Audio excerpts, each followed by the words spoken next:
ongietorri Okondora, zuzenan ari gara gaurkoan Okondoko udal pilotalekutik, izan ere, Aiaraldeko Euskararen eguna ari gara ospatzen hemen, Aiaraldeko Euskalgintza Kontseiluak sustatuta, baina eskualde osoko Euskalgintzaren eragile guztien ekarpena eta parte hartzearekin. Gaur goizean hasi dituzte ekimenak, egia da eguraldiak goizean ez duela bereziki lagundu, baina ari dira ere ostarteak zabaltzen eta giro beroa sortu dute hemen Okondoko frontoian elkartu diren dozenaka eta dozenaka euskaltzale.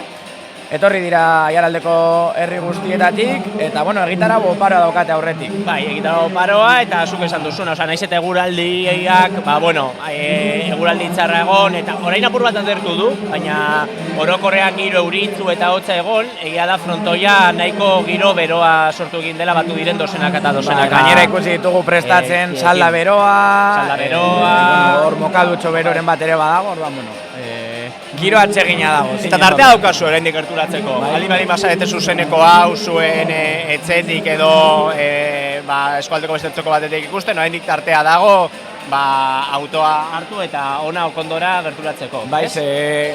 Eskualdean daukagun giroarekin, benetan giro beroa dagoela Okondoko frontoian eta giro atsegina sortu dutela gaurkoan Aiaraldeko Euskararen egunean. Besterik gabe, igual, gonbidatuekin sartu aurretik, ingo errepaso azkar bat gaurko egitarauarena, gogoratza bai. Aiaraldeko Euskalgintza Kontseiluak Amurrion hasi zuela Euskararen egunaren baitan, herri ospakizunak antolatzeari, eta gaurkoan bukatzen duela eskualdeko udalerri guztietatik egindako ibilbide hori. Ziklo osoa, Amurrion hasi, 8-9 urteko ziklo oso batei amaiera emango zaio, 2016an, okeres banago, abiatutakoa, pandemia tarteko eta guztiak tarteko. Azpimarratzekoa hori, eskualdeko udalerri guztietatik, 9 udalerrietatik pasa direla, iragan urtean arranko diagazoion, eta zikloari amaiera emateko, zikloari, ez ospakizunari, gaurkoan Okondon elkartu dira. Eta egingo dugu errepaso azkar bat, eta... Egitarauko errepaso azkar bat elkarrizketatuei eta gonbidatuei paso eman baino lehen. Oraintxe bertan, goizean hainbat ekintza egon dira hemen, puzgarria, aurrentzako jokoak, eguraldia gehien baldintzatu da, mendi martxa zoritzarrez, okerrez bana guztut ez dutela egiterik izan, eguraldiagatik, baina gainontzeko guztia aurrera doa, aurrentzako jolasak, elkarteen azoka bat ere badago hemen, eta orain antzerkia dago kulturetxean, Amurrioko Aimara antzerki talde amaterraren eskutik, eta gero herri baskaria egingo dute frontoian bertan, ekitaldi nagusiaren ostean, hori izango dela nolabait eguneko puntu gorena.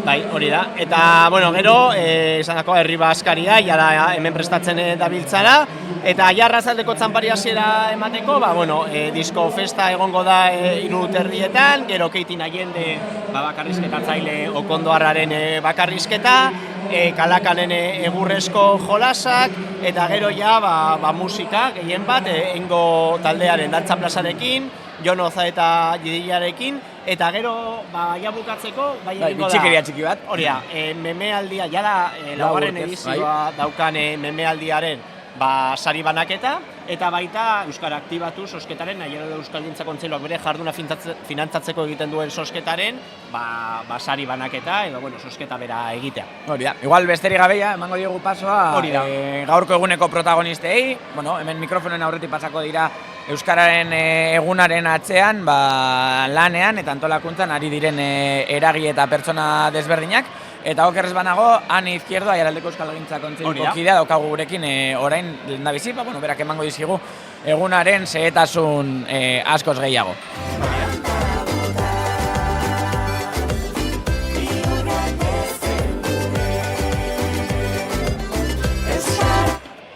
Eta esan bezala hemen gaudean Ani Izquierdorekin, Aiaraldeko Euskalgintza Kontseiluko kideak, kaixo Ani. Kaixo, egunon. Zer moduz doa gaurko eguna, edo momentuz, eguraldiak eguraldi eta hemen eguerdiko, lehenengo balorazio txikiago egiteko, nola joko zenukete? Nik uste dut bakarrik daukagula frontoira begiratzea eta hor ikusten da burtsu bat nolako giroa dagoen, eskualde osoko jendea etorri da. balorazio oso positiboa da, 90 pertsona inguru bilduko gara Baskarian, eta bueno, orain hasieran goiz parean umeentzako jolasak eduki ditugu, orain hasiko da kulturetzean Aimarat antzerki taldeak egin dugu duen antzerki laburra, eta goizean zehar ibili dira Okondoko eskolakoak eta beste eskualdeko eskolatik etorritako umeak eta irakasleak eta gurasoak paintzen apur bat frontoia, ez? Urtero bezala Euskararen eguna etortzen denean, tokatzen den herriko eskolari eskaintzen diogu proposamen didaktiko bat egiteko, eta aurten Okondoko eskolak antolatu du proposamen didaktiko hori izan dela apur bat Euskara piztu edo piztu Euskara mezu horren barruan, ez Euskararen aldeko mezuak zabaltzearena. Eta ikasle guztiek parte hartu dute, eskola pilo bat parte hartu dute ekintzan, eta gero ikusiko dituzue hor apur bat ze irudiak eta ze mezuak bota dizkiguten bebai gure eskualdeko aurre eta gazteek. Hori ekitaldi nagusen, ez? Eta, bueno, gero ja, Baskaria eta apur bat gehiago jai giro, ez? Hori da, gaurko eguna guk irudikatzen dugu dela jai giroa, ez? Ospatzeko etorri gara, ospakizun egun bat da, eta hori egin behar dugu. Euskara ospatu behar da, Euskaltzaleon ospatu behar dugu bai gure eguna, eta jai giroan egingo dugu.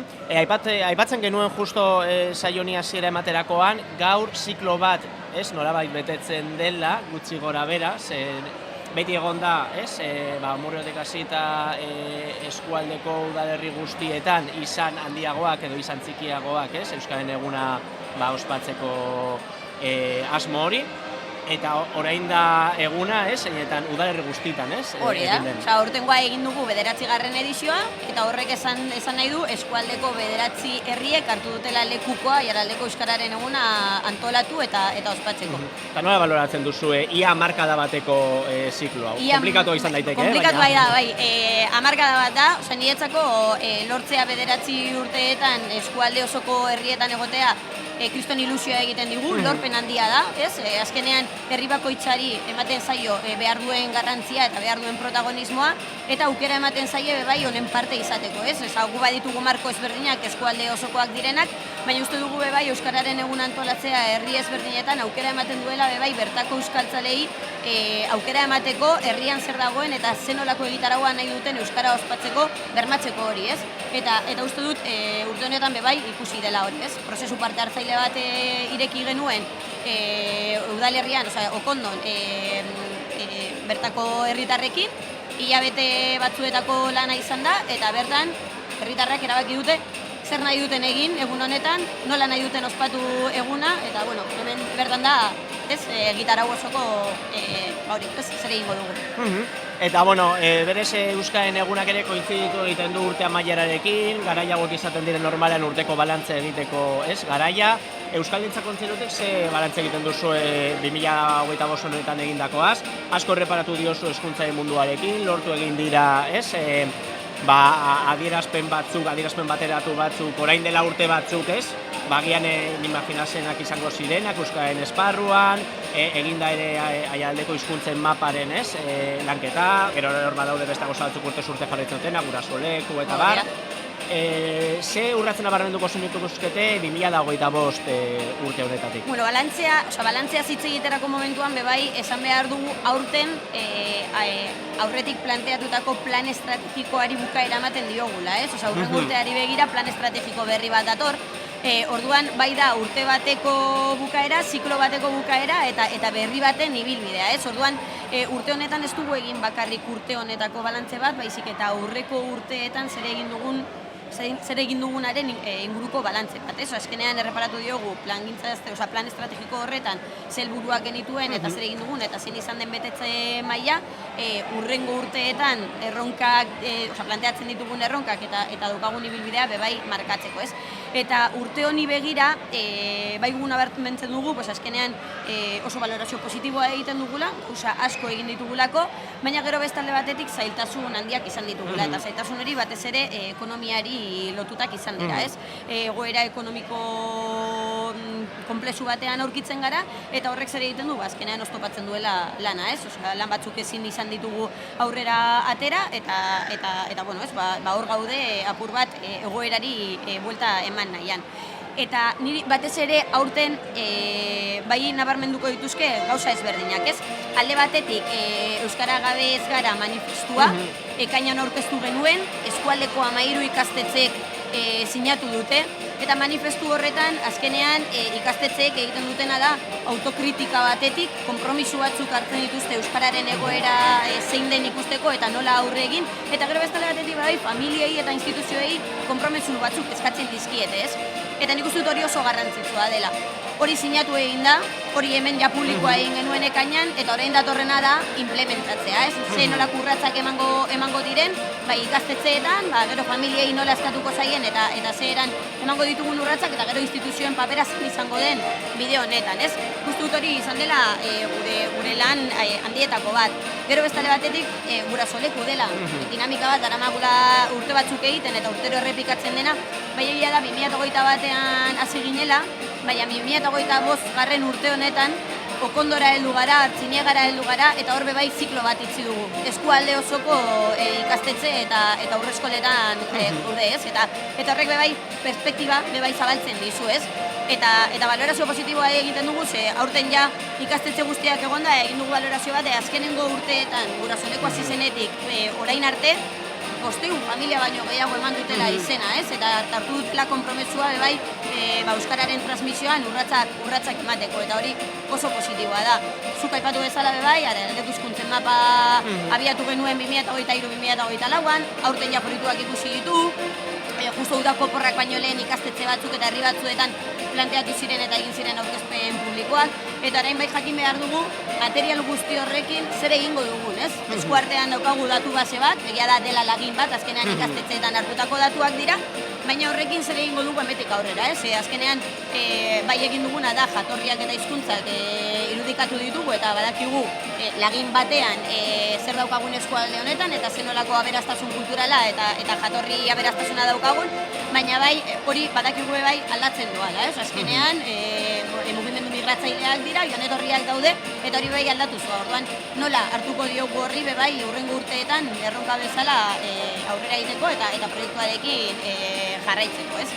Eta bueno, nik uste dut proiektu asko ditugula eskuartean, aurten bai, bageneukan planteatuta game proiektua, dela gazteok aurrera mugitu gara proiektua, bertan barne biltzen ziren 4 programa, baina hori zoritzarrez eta pen handiz atzera bota behar izan dugu, azkenean ekonomia dela eta bai diru laguntzak oso berandu etorri direlako, eta horrelako proiektu bati aurrera egitea kristolako inbertsioa behar duelako, eta denbora ez geneukan, eta ez geneukan dirurik, orduan nahiago izan dugu tendu zibili eta hor ustea, horrek ez du esan nahi, eta torren urtean ez diogula paratuko eta berriro hartuko martzan jartzeko. Eta, bueno, aipatu duzu, ziklo baten itziera ez da soilik Euskararen eguna ja beratzi udalerritan egin delako, baita ere, ez? Orain plan estrategiko berri bati helduko saiolako Aialdeko Euskaldintza Kontseilutik. Ze aipatu daiteke, ez? Urrengo, ez, ziklo horretaz, nola zirborratzen duzu? Ulertuta ere, badagoela konjuntura ekonomiko komplikatu bat, eta bar. Hori da. A ber, gu urrengo urteetarako dela 2026-2030 urte bitarteko plan estrategikoa diseinatu dugu, hori talde eragilean egin da, hilabete landutako zerbait izan da, hildo jorratu dugu, helburu orokor eta zehatz batzuk jarri, eta batez ere, lehen esan dudan bezala, azkenean eskarmentu bat daukagu, ez? Aurreko plan estrategikoak betetze maila eta zelan joan den ikusita, egin duguna da orain egokitu eta asko zehatzagoa egin, jakinda norarte heldu algaren eta betetze maila benetan eunekoa izateko, ez? Eta nik uste egingo duguna da jarraitu indarra jartzen, guk gure eskuetan dagoen guztia egingo dugu eta jarraituko dugu lantzen Euskara eskualde honetan, Euskaraz bizial izateko eta urratsak emateko, baina baina barmentzeko, bazkenean ez, zabaldu behar ditugula bideak, arlo guztietan, Euskaraz bizitzeko eta Euskara indarra hartzeko, hezkuntza komunitatea indartu behar dara, kultura arloa, isialdi arloa, eta hortik ibiliko garela. Bale, eskerrik asko, galdera guztien antzutatik, eta animo geratzen den egunaren Imatzea, jendea, ez direnak etorri. Hori da, oraindik denbora dago, bertaratzeko, arratsaldera arte luzatuko da gaurko Aiaraldeko Euskararen egunak ondon, así que animo eta eskerrik asko. Eskerrik asko zuei. Bai.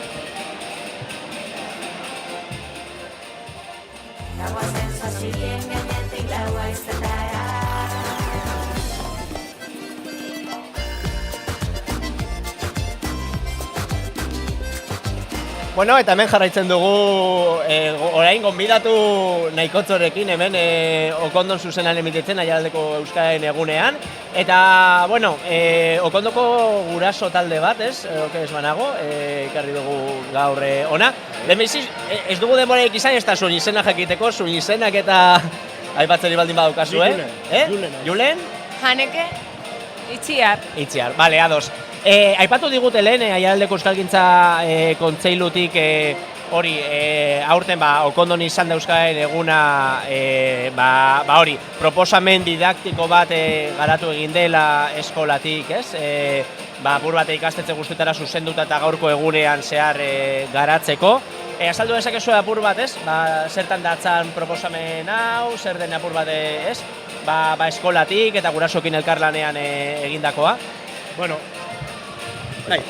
bai, bere garaian etorri ziren kontseilukoak azalpenak ematea ikastolara eta hori pixkat azaldu zuten zertan datzan hori eta bueno, karentzia bat ikusten delako umeen inguruan euskararen erabileran. Orduan hori lantzeko eta bultzatzeko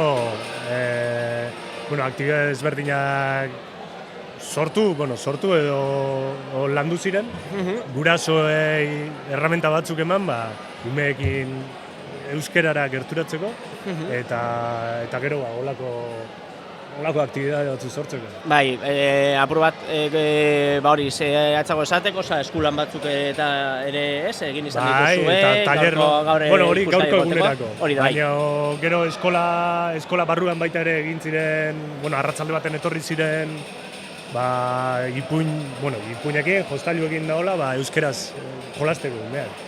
Eskolatik kanpo. Naiz eta eskola barruan izan zen, eta eskolatik kanpo egiteko. Eta, zuek nola ikusi duzu apur bat dinamika hori, balio izan du, eze puntu arte, nola baloratuko zenukete? Oso, nola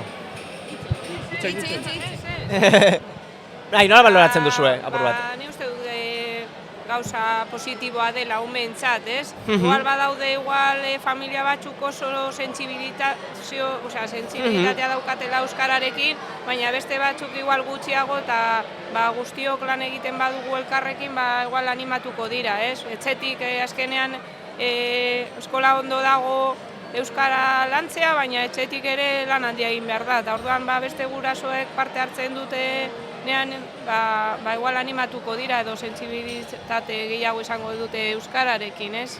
Landu egin behar da etxean, bai. Zuek nola pertzibitzen duzu? Epatu duzu badela ere erronka bat, ez? Eskolatik harago euskara eramatea. Zuek hori guraso moduan bizi duzue?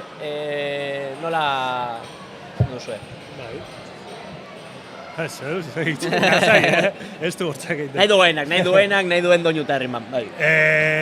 A ber, gure alabak, bi alaba ditu, eta gure alabak adibidez etxetik ama hizkuntza euskara izan dute. Naiz eta erdarakin ere kontaktua ere bai, porque ama adibidez euskaldun berria da, eta momentu puntual batzuetan erdera ere biltzen da. Baina eskolaratu arte izan dira euskaldun hutzak, eta eskolaratu direnean adibidez bihurtu dira, ele bakarrak izatetik pasaira elebidunak izatera. Eta eskolako harremanak beraien artean, umeen artean egiten dituzte asko, gutxi batzuek kenduta, ikusten dena batipat etxean euskara jaso duten egin euskara hitz egiten dute, baina beste egin erderaz. Lehenengo harremana erderaz da umeen artean. Orduan ikusten dugu, ume askok etxetik jasotzen ez dutenean euskara, kalean ez dutela erabiltzen naiz eta ikasi euskaldun berriak izan, eskolan ikasten dutelako ez dutela erabiltzen. Orduan bai lanketa bat egin behar dela hor, euskararen erabilera eskolaz kanpo izateko baita ere. Gerturatze bat ematea etxean, naiz eta gurasoek erdaldunak izaten jarraitu. Umei zerbait eman behar zaiela gerturatzeko edo gustagarria izateko beraientzat. Gainera orain, Okondoko eskolan daude, bada eskola, txiki bat, komunitate nahiko, txiki bat, eta bertuko bat, Okondokoa. Gero ematen dute urratsa, DBH-era, eta eskualdeko... Lehen hau joaten dira zehara.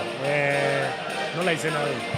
Atxarren ikastolara, eta gero, hori da, eta gero DBH-ko mailara. Orduan hor ere, ematen dira beste bilakara batzuk eta hizkuntza... Hor ere gehiago zabaltzen dira, ume gehiago ezagutzen dituzte, eta ez dakit, ze izango da, oberako edo txarrerako. Esan nahi dut, hizkuntzaren aldetik begiratuta, oberako edo txarrerako izango den zabalkunde hori, ez dakit. Esango du. Eta hor, aipatu duzuena, erronka bada, Okondon ere eskolatik kanpo euskerazko dinamikak eta harremanak sustatzea. Bai, hori, bai. Asmoa hori izango litzake. Guk egunerokotasunean saiatzen gara hori egiten. Geure artean, gurasoen artean euskaraz hitz egiten dugu, umei euskaraz hitz egiten diogu, baina hortik aparte ez dakit, beste zerbait behar da. Bera intzatera kargarri izateko. Eta orain, etorri zarete guraso pila bat Euskararen eguna Okondon hemen frontoiaren berotasunean ospatzera. Zein da apur bat gaurko daukazuen plana? Hemen umeek gozatu izatela. Elkarrekin egotea, bai. Eta gero, dantza egongo da, eta, dantza egingo dugu, eta, umeekin hori esatea, behitu zebegun polita, euskaraz biziko gara egun honetan, eta gero, adibidez, gure umeak elkarrekin hitz egiten dut euskeraz, guk etxan hitz egiten dugu euskera, eta Elaia ere bai, bere alaba orduan, hori ere bai, egiten dugu, sare... Sortzen du sare txiki bat, Okondon bertan ere bai, hori da. Euskaraz egiten dugunok. Oso, ondo. Eskerrik asko, galderien entzutagatik. Ondo pasa, animo orain uste dute ekitaldian edo aurrek izango dutela presentzia bat, gehiago bere ardura. Ia. Gu nahiko arduratuta ibiliko gara hauek zaintzen. Baina, aprobetsatu, posatu eta euskaraz bizi. Hori, berdin. Eskerrik asko. Hemen jarraitzen dugu, Okondoko Euskararen, Aiaraldeko Euskararen egunen, eta orain guzkina daukagu, AEK-ko kide eta irakaslea. Eta gaur etorri zarete, orain dela gutxi egun bakan batzuk aurkeztu den korrikaen edizio berriko materialarekin, ez? Bai, martxan daukagu ja korrika 24garrena, hori martxoaren 19tik 29ra, Atarratzetik Bilbora, eta hori daukagu momentu esateko. Zer nolako izaten ari da materialaren feedbacka, nola joaten ari da goiza? Oso ondo, peto pillo saldu ditugu. Bai, eta arropa ere bai, baina batez ere petoak. Eta, zer aurreratu daiteke aipatu duzu, ez? Nondik nora doan, baina, ere ja aurkeztuta dago bai lemaren atzean dagoen, ez? Mugimendu guztia, zer aurreratu daiteke apur bate korrikaren filosofetik? Abenduan ja jakingo dugu abestia, eta urtarrian ja ibilbidea jakingo dugu, baina momentuz... Euskara gara, ez? Bai, Euskara gara. Eta horren atzean bai badago, ez nolabait Euskararen barruan, balik eta jende gehien batzeko, ez? Nahi bat, edo. Bai, baina korrikako beti da gauza bera, ez da? Korrika mundiala da, ez dago besterik. Eta nolakoak izango dira, zuentzat bai Aiaraldean eta bai Laudion urrengo hilabeteak? Segia da, dituzuela eguneroko klaseak eta eguneroko lana, eta gero normalean batzen dela korrikaren ohiko dinamika. Nolako izaten da urtea gogorra, lan gehiago egiten dugu, orain urtarritik aurrera hasiko gara ja bete-betean, momentuz ari gara hori, bakarrik momentuz daukagu arropa, eta ja urtarritik aurrera ja beste guztiak jarriko dugu martxan. Osa, bai, ekitalien antolakuntza, apur bat herriko kilometroen eta barrenen banaketa, eta bar. Hori da. Eta, apur bat zuek ere AEK-tik, orain ari gara, aipatzen genuen Euskalgintza Kontseiluko kidei, abenduaren 3 kointziditu egiten du urte amaierarekin, urteko balantzea egitearekin. Zer nolako balantzea egiten duzu apur bat, Laudio eta eskualde mailan Euskararen alfabetatzeari dagokion zuen esparruan? Bueno, pues hor ari gara, ea gehiago lortzen dugun, hor poliki ari gara. Zeintzuk dira normalean perfilak euskeraz zerotik ikasten dutenak, badatozenak maila, ez? Bai, bueno, aurten zerotik ikasten direnat pika bat gutxiago izan ditugu. Gehien bat hori, B bat, B eta C bat prestatzen ari direna. Titula prestatzen ari direna. Eta hurrengo urteari begira, orduan, korrikak, ez? Nolabait balio du Euskararen aldeko revulsibo bat bezala, oraindik badauka ez nolabaiteko beti da, ez, beti gauza potente da. Gero hori euskaltegian dagoen motivazioan, dagoen matrikulazio kopuruan eta bar. Hombre, ikasleak bai beti daude motivatuago, ez? Korrika dagoenean beti daukate beste motivazio bat. Oso ondo, hori da apur bat, galdetzen izuna, ez dizugu denbora gehiago lapurtuko, jarraitzeko materiala eta animo urrengo hilabeteekin eta... Eskerrik asko. Eskerrik asko zuri. Bueno, eta hemen gaude jarraitzen dugu Euskararen egunean, Okondon, eta orain Xabi Ugalde daukagu gurekin, kaixo Xabi? Bai, kaixo. Zemoduz? Ederto, hemen. Betetzen, gure lana betetzen. Zu aritzen ari, orokorrean badaukazu ohitura alako ekitaldien alderik kooperatiboenan aritzeko, ez? Baskaria prestatu, ez? Azpiegitura apur bat. Nolako izan da egun honen antolaketa? Bai, bueno, egia esan egun hau apur bat izan da azken momentuko kontua, ez? Horre egon da udalak erabakitzea egingo zen Okendon etzen egingo, Euskalgintza Kontseilua horren zain zebilen. Eta azkenean udalak hartu zuenean erabakia berton egitarena eta onartze hori, orduan bilabeteko epean antolatu behar izan dugu egun hau, ez? Eta egia esan, nik uste dut jenteak oso ondo erantzun duela, eta denon artean, saiatu garela, egun xume, baina polit bat antolatzen eta denon gustokoa, eta inkluso esango nuke azken momentuan suerte apurtxu bat izango dugula eguraldiarekin bai, ze gaurko iragarrita geneukana oso eguraldi txarra zen eta azkenean ez da... Tregua apur bat eman du. Hori da. Aukera gonda mendi martza egiteko, jentea... Azkenean egin da, mendi martza? Bai. Zelen esan dugu ez dela egin eguraldiagatik, baina bai. Bai, egin da, eta nik esango nuke, egon direla 40 bat lagun, bertan parte hartu dutenak, umeak, nagusiak, ondo, oso gustora, suerteak idabe gainera, eurierik ez du momentu horretan egin, nik uste dut azkenean suerte apurtu bat izan dugula eta posten nahi egia esan. Eta zuek ben bitartean hemen, zu artean, denetari prestatzen, bai Baskaria, bai salda, bai mokadua eguerdirako. Hori da, gure gustoko kontuak egiten azkenean apur bat, jenteari parte hori behintzat bazkaltzearena eta, salda, txistorra apur bat, hori ematea. Hori horreketan gustora gabiltza eta gainera aukera ematen du, jenteak gero Baskarian izateko aukera elkarrekin biltzeko eta momentu batean elkarrekin egoteko lasai eta bazkaltzen eta ondo, ez? Eta beno, orain, esan dugu lehen Euskaren eguna Murrion 2016 leheniziko aldiz eskualde mailakoa egin zenetik, orain ziklo bat bukatu egiten da, ez, Okondon, non eta gainera zure herrian. Bai, Okondon. Hamarkada honetan edo, ez, agian Okondori erreparatuta, Euskaren aldetik, ez, zenolako bilakara egon dela esango zenuke, edo zer nabarmenduko zenuke, ze helburu ikusten dituzu beteta, ze erronka oraindik betetzeke? Bai, nik esango nuke egoera apur bat gazi gozoa dela, ez? Gauza batzuetan uste dut baietz, aurrera egin dugula, ni egia esan ere, bertora heldu nintzenean 2009 inguruan izan zen,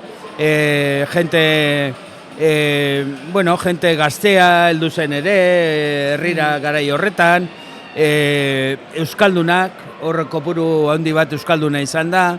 Orduan, uste dut urte hauetan entzat aukera izan dugula elkarre ezagutzen joateko. Eta elkarrekin, harremanak euntzen apur bat joateko eta aukera, esateko, bitxu. Azkenean, ematen zuen herri erdaldun batean geundela, baina azkenean euskaldunak ere bagara, berto. Eta, hor sortze aldugu komunitate bat, azkenean, nik uste dut aurrera begira, itxaropen bat ematen duela, ez? Eta beste aldetik, esan behar dut, egia da, ingurua oso erdalduna dugula, arlo horretatik ere, gaur egun gauzak ez daude momenturik egokienean, euskararen beharra ez da sentitzen, presentzia hori ez dago, hori, baina, bueno, esango nuke, ni nintzateke izango oso pesimista gaiarekin, eta esperantza apur bat badaukat ondino, gure herrian ere gai hau aurrera joango dela purka-purka. Eta hor zintzu dira zure ustez erronka nagusienak. Hitz egin dugu lehen ikastetxeko, hezkuntza komunitateko gurasoekin, apur bat aurrak eskolatik kanpo ere euskaraz jendarteratzeko beharraz, gero egon daitezke agian belaunaldi nagusiago batzuk, edo belaunaldi batzuk ez dutenak euskeraz komunikatzeko iturarik. Zein uste duzu dela nolabait erronka nagusiena agian eskualdean, baina agian orain okondon gaudela okondon gehiago. Nik esango nuke hori dela, euskaldunen arteko harreman hori ehuntzen joatea, biltzen joatea, gure arteko harreman hori eustea. Azkenean guk egiten ditugun gauza horiekin, erdal munduko jenteak ere nolabait ikustea, nire interesatzen zait parte hartzea horretan, niretzako interesgarria da jente horrek egiten duena, eta hori, eta horre egin behar dugula ekin, azkenean zerbait eskaintzen ari garela, gure munduak, euskal munduak eskaintza bat badaukala, eta eskaintza hori oso interesgarria dela guztiontzat. Nik uste dut hor daukagula erronka handi bat. Ondo. Horrekin geratu egiten gara orduan, Xabi, eskerrik asko entzutegatik eta usten zaitugu berriro zu artean murgiltzen. Eskerrik asko zuei, zen nik uste dut zue betetzen duzuen lana, oso garrantzitsua dela azken batean, gure eskualdean izatea komunikabide bat, euskaldun komunikabide bat, euskal komunikabide bat, hori dela gauza oso importantea guretzat. Eskerrik asko. Eskerrik asko zuri. Bale, eta hemen jarraitzen dugu, okondoko, aiaraldeko euskararen egunan, eta oraingoan, Keitin Allende daukago hemen, kaixo Keitin, ze moduz? Kaixo, ondo, eguerdion, freskito baina ondo. Bai. Baina giroa bero. Bai, ze frontoia gia da, frontoia estaldi honek egiten duela, ez? Eta gero sukalatzen ari direnak, horrek ere aromaterapia berezi bat sortzen du. Bai. Ondo. Eta, zuk berez, arratzaldean daukazu ardura importante bat, dela baskalostea girotzea, eta gainera zure herrian. Bai, eta beti esaten dut gauza bera, Señores dela profeta bere herrian, hori antzinako esaera bada. Eta hortaz aparte beti daukagu sentsazio hori, zure jendie dauenien, como que hor tope ibili biozu, Eta orduen da motxila kargatuago. Baina, que ja usten ari gara motxila hori, ikusten dugu jendia animauzo dauela, errez jarriko idatela, pentsatu nahi dut. Eta ondo pasatzeko eguna dela, azken finean. Keitin, esaten duzu, Iñores dela profeta bere herrian, baina urte bat baldin badago zeinetan norbait profeta den, Bai, aurten. Pregoilaria, okondoko jaietan, zer balantze egiten duzu? Urtengo balantzea esaten diazu edo izan daiteke pertsona, izan daiteke gehiago nahi baldin mauzu artistikoa, baina orokorrean, aurtengo urtea izan da zoragarria, esaten ari da. Orain martxan gaude oraindik, ez da maitu eta oraindik asko dago egiteko. Orduen oso urte politxa esango dut. Sorpresas beteriko urtea izan da. Gora bera, klaro, bestela hilda egongo ginateke, esan edo, beti horrela, hilda. Orduen egon behar dira, ez? Halako tontortxuak eta gero maldan bera. Baina oso urte ona, zoragarria. Eta, orain aiaraldeko euskararen eguna, ospatzen ari gara okondon, zure herrian, zu berez jatorriz arrasatekoa izan da. Galdetu nahi nizun, lehen hori izan dugu galdetu diogu, apur bat azken urteetan euskerako okondon izan dako bilakaren inguruan. Oso herri euskaldunetik, agian matizagarria izan daiteke edo segun giroak edo, baina oso herri euskaldunetik, eta gero okondora etorrita. Nola ikusten duzu okondo euskararen aldetik, zentu dira dituen indarguneak, aulesiak, zer nabarmenduko zenuke? Nik uste dut denborarekin apurka euskara lurra espitik, euskara okondon egon da, beti egon da, hor dago monolitoa, Jose Pablo Ulibarri, bere iztegia, eta egon da. Baina apurtxu bat denboraren poderioz joan da lurra espian, ez? Baina nik uste dut apurke badoala altxor hori ja azalarazten, herrira jende berri asko, berri dinok, kanpotarrak, etorri dira bizitzera eta zorionez guztiek euskaraz dakite, salbuespen batzuk, salbuespenak. Eta orduan horrek ere egiten du, uste baino gehiago, lehen uste genuena baino gehiago entzutea euskara. Gehiago entzutea nahi dugula, jakina. Ja. Jakina. Baina, bueno, guazen irakurketa baikor bat egitera, eta pentsatzera gaur horrela baldin badago frontoia, eta portzentajea handi bat okondon bizi badira, pues oso gaitik izango dela. Asko egiten du baita ere edo ama edo aita, edo izeko, edo saba, edo aitite, edo mama izatea. Bai. Ze, karo, txikiarekin, pues non egon behar duzu. Bai. Ba hor, gauza politak dauden tokien, eta gaur oso gauza politak daude, eta horrek ere eramaten zaitu. Orduen, nik uste dut txikiei esker, haundiek kontzientzia gehiago hartzen ari dira. Pentsatu nahi dut. Ze nahi dut urtea bukatu baikor. Bale. Eta gero ere, hori, 10 urteko ziklo honetan, apur batek Euskararen eguna murren ospatzen hasi zenetik orain, okondon bete egiten da udalerri guztietan. 10 urte hauetan ere gertatu da, beste parametro batean, beste gauza bat, zuk segurazki gertuagote bizi izan duzuna, izan dela ere, batez ere azken urteetan, euskarazko bakarrizketatzaileen, eta norabaiteko loraldi bat. Gogoratzen dute, hori, zu hasi zinean bakarrizketak egiten, hori, zeuden bakarrizketatzaileak, baina zen gauza nahiko outsiderra edo jarraitzen du izaten, baina egia da orain badagoela nolabaiteko, loraldi bat. Zuri nola ikusten duzu? Loraldia dagoela, arrazoia ematen dizut, eta oso polita da. Ze azkenean esaten duzu, haizu, zehar oso dago, esan edot, bizitza honetan, euskaraz bizi nahi badugu, bizi aldugu, gure bizitzako esparru guztietan. Orduen, eske bakarrik erabiliko dute euskara nire lantokian, edo bakarrik erabiliko dute euskara liburutegira noanean, edo, erabili dezagun euskara bizitzako arlo guztietan, eta holtza gainean baldin bada, pues hobeto. Zergatik, porque nik beti izaten dut gauza bera, eta da, nire lagunei izaten diet, bakarrizketa bat egingo dut ez dakin non, etorriko zarete eta, baina euskaraz da? Bai, euskaraz da.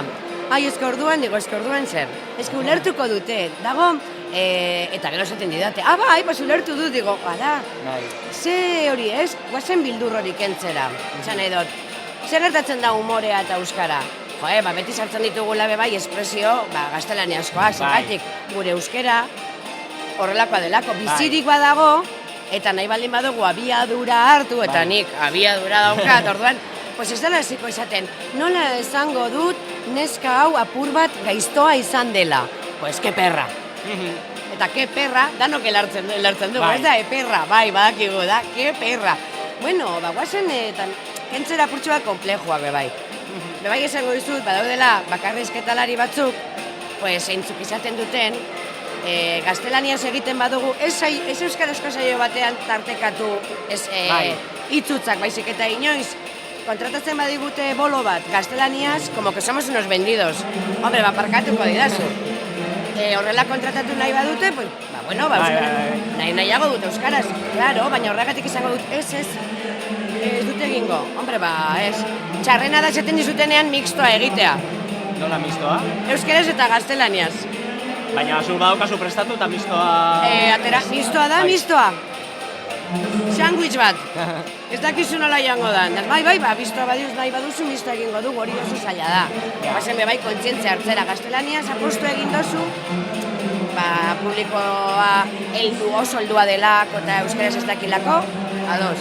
Euskaraz aukeratu dozu, guazen euskaraz egitera, baina mixtoa, niretako apurtxu bat, buruazteak ekartzen dizkit, baina, ala ez du, inoiz ez da 50. Baina, guazeme bai, kentzera komplexutasun hori, ez da? Oso, bakarrizketa gile honak gaude, euskaraz oso ondo egiten dutenak, baina inoiz kontratatzen badiote bolo hori gaztelaniaz, eske ez da zer gertatzen. Orduan, bai, beti euskaraz, eta inoiz hori nahi badute, guazeme bai aztertzera, non den, zein ordutan eta ze publikorentzat, esaten duzu. Bai, eske euskaraz egiten badut, mesua ez da iritsiko. Eta mezuari dagokionez, ze mesula hasiko duzu gaur arratsaldeko bakarrizketan? Euskaraz piztu behar dugula, euskarak harremanak sendotzeko erraminta zoragarriak ematen dizkigula, eta zaindu behar dugula, eta zaindu esaten dudanean da loitu, era berean. Hori da, korrikan, orain dela, urte pare bat, nola Carmela Jaiok esan zuen guazen gure euskara zikintzera. Zikintzen baldin badugu horrek esan nahi du erabili dugula. Erabili dezagun. Eske nik gaizki egiten dut, baina egiten duzu? Bai. Eske ni ez da sukaldari ona, baina sukaldatzen duzu? Bai. Hemen bizirik zaude, ez ara hil, bizitzazoa dara mazu sukaldatzen, dino nien txartoztuzula egingo. eta euskararekin gauza bera, guazen bai, bildur hori kentzera. Bai. Ba, horrekin geratzen gara. Eskerrik asko. Zuri. Animo baskaltzen geratuko zara, imaginatzen dut. Aukeratu, bizitza honetan, artistaren rola hartzen dugunean, hasi de diba. Baskaltzera geratzen baldin manaiz, ez nahi zentratzen, ez nago, eta arropa aldatu behar dut, eta... Ja, makillatu eta... Arnazketak egin, que ez da txorradika bat, eta baskalira geratzen manaiz gustora gongo naizela badakit, baina gero... Baldin eta bolorik ez badaukat, baina boloa badaukat, zaude horrunero txiparekin hor. Claro, ordulariari begira. Bale, animo orduan arratsaldeko guztia prestatzen, eta urrengo arte. Bale. Eskerrik asko. Bueno, eta hemen jarraitzen dugu Okondoko Aiaraldeko Euskararen egunean, ja emisioa bukatzear gaudez, mendik 5 minutu eskasera hasiko da eguneko ekitaldi nagusia. Ikusi berri dugu atera direla ere kulturetzetik, lehen aipatu bezala Aimara antzerki talde amaterrak, Amurreko antzerki taldeak eskaini du bertan bere lehenengo euskarazko obra, ere bada nabarmentzekoa. Bai, egun honetako mugarri txiki horietako bat, eta orain zertan bukatu da, ari da frontoia jendez betetzen, ikusi dugu puzgarria ere desmontatu dutela lekua egiteko ekitaldiari, orduan, minutu gutxi barru hasiko da ekitaldia, bai. Hori da, eta, ja agian egunaren azken repaso egiteko, goizean gauza gori izan ditugu, mendi bilaldia egon da, hasieran esan dugula guraldeagatik ez dela egon, baina Sabi Ugaldek pasitatu digu, egon dela eta gainera arrakastatu izan da, 40 pertsona inguru batu egin dira.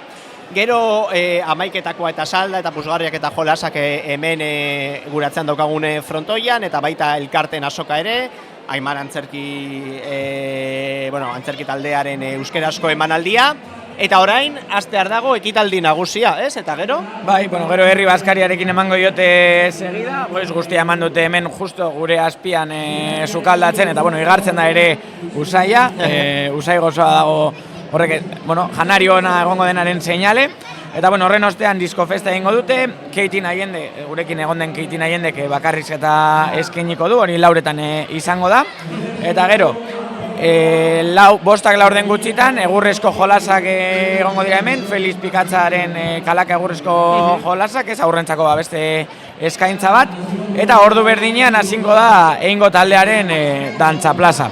Eta arratsaldea pizkat gehiago luzatu nahi duenarentzat, 6etan Jonoza eta musika jartzailea egongo da frontoian, jai giroa arratsaldean ere luzatzen. Eta lehen aipatu bezala, arratsaldeko tarte horretan, beste bi itzordu, nolabait aipatzekoak direnak, alde batetik memealdiaren sari banaketa ekitaldia, eta Euskara Aktibatu zozketaren sari banaketa, imaginatzen dut, zuetako askok izango dituzuela etxean, Iruzorroetan gordeta Euskara Gintza Kontseiluaren Euskara Aktibatu zozketaren txartelak, jakin gaur arratsaldeko 6 aldera edo egingo dela zozketa horren, zozketa hori egingo da, eta jakingo da nork irabazi duen, eta nork eramango duen etxera sari potolo hori. Hori da, eta honen bestez, gure partez hemen amaitutzat emango dugu gaurko emisioa, baina utziko zaituztegu orain astear dagoen ekitaldiarekin, hemen frontoiaren goikaldean kokatuta daukagun kamararekin, zuzenean jarraitu ahal izateko, gogoratu hori egunaren argazki guztiak eta baita zuzeneko hau hemen egindako elkarrizketa guztiekin aiaraldea.eus atarian izango dituzuela eskura, eta besterik gabe. Bai, ezer gutxi gehiago. Gehiago jakin nahi duenak, aiaraldea.eus atarira jo dezala, bertan egongo delako egunaren segetasun guztiak, eta baita, hemen ekarri ditugun gonbidatu guztiek ere, aipatu dituzten zenbait kontu ere, sakonean landu izan ditugula komunikabidean, eta jarraituko dugula lantzen komunikabidean, orduan, Hori da, Euskal Gintza Kontseiluk egindako ekimenak, Euskara gabez gara dinamikaren nondik norakoak, eta bar. Eta nola ez, korrika, datorren urtean izango dugun korrika. Eta ere gogoratu, honekin hau dela eskualde mailan ekitaldi potentena Euskararen nazioarteko egunari begira, beste ekitaldi batzuk ere egongo direla eta egon direla, herri herrietan, abenduaren 3 asteazkena, urrengo asteazkena izanik. Orduan, bai agenda deialdi guztiak eta baita egiten diren ekitaldien inguruko informazio guztia eta gero baita argazkiak eta ereaialdea.eus atarian izango dituzue. Hori da, besterik gabe, mila esker. Bai, hori da. Piztu gogoa, piztu energia, piztu konpromisoa, piztu herria. Bizi, euskaldunak, pasaren erdigunera, elkar ezagutzera, elkar babestera eta elkarrekin gozatzera. Gure hizkuntzaren zua piztera jarrez berriz. Gaur, ospatzen dugu eta Aiaraldeko euskararen eguna.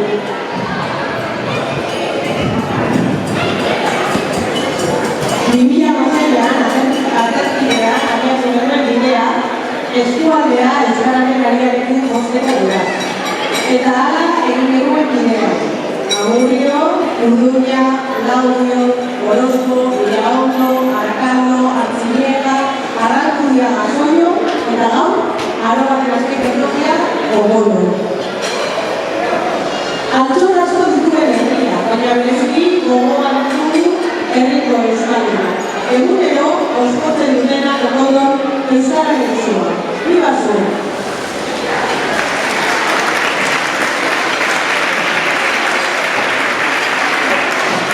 Mila esker, gaurko jaia prestatzen, nire laguntzan zaituzte guztioi, eta gaur lanean izate guztioi.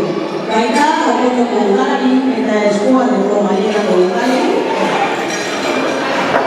Aiaraldeko euskaldunak atxioak 10 urte beteko ditu 2006. Eta inoiz baino ekimen gehiago eskualdean badugu ere, baliabide faltak igotzen. Finantzaketa da, erronka, eta hor, instituzioei indikazioa eskatzen dira. Gure hizkuntza eta komunitatea lehen urte batean dago. Hizkundearen alde, arrau egiteko eskualdean pieza garrantzitsu bat garek uste egin zenbait. Baina gaur ospakizuna gura da, eta horretarako egitarako bidea dugu aurretik. Komunitatea batu, euskara bultzatu, elkartu, elkarrezautu, konplizitatea josi eta aktiba. Euskararen zua piztu eta bere inguruan goza dezagun, piztu euskara, euskarki batu, oso proposagarroak.